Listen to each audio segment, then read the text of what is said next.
Okay, team, talk about using the chat function here in Microsoft Teams. So first, you're going to toggle over to the chat bar, and if it's your first time using the chat function, you're going to need to add some people to chat with. So you want to click on the three dots, add a contact to this group. It's going to open, theoretically. Add a contact to this group. Now you're going to use the same system you would use for emails. So we could do mLyon. So Michelle Lyon is here. I can add her.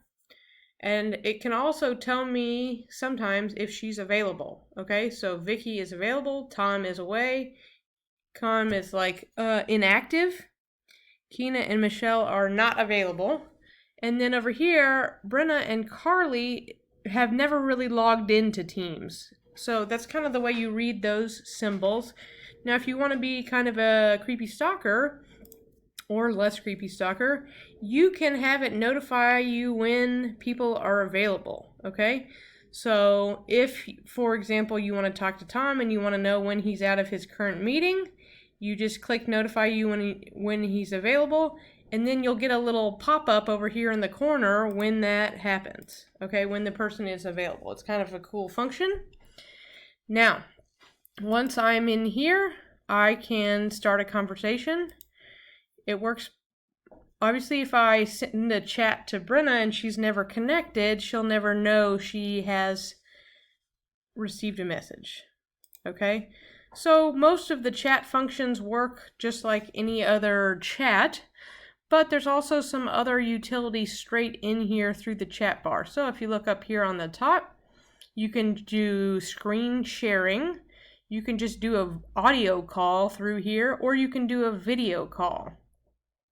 The screen sharing is pretty fantastic, but it doesn't really notify the viewer that who you are. So I shared my screen with Vicky yesterday without alerting her, and she just had somebody else's random screen pop up, and it kind of freaked her out. So you probably want to give somebody a heads up before you just randomly share your screen with them.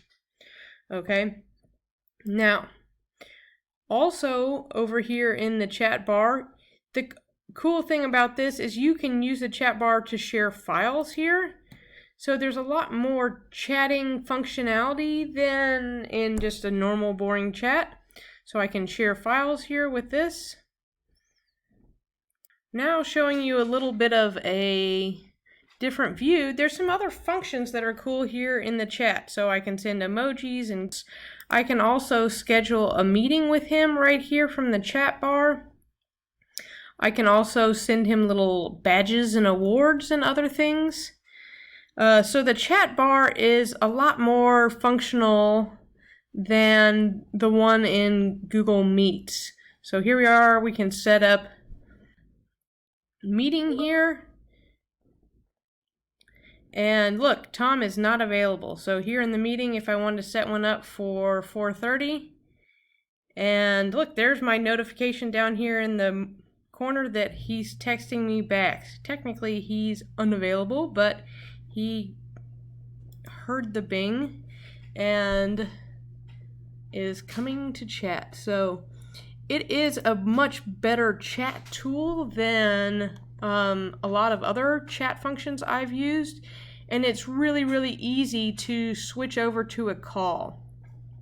Now, the cool thing with the call function is you can minimize the call window, and let's see if he answers. We're going to call him.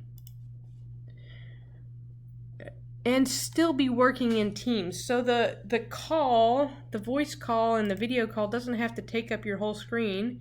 And you can be chatting with somebody and see them and be working on a document, say in your notebook.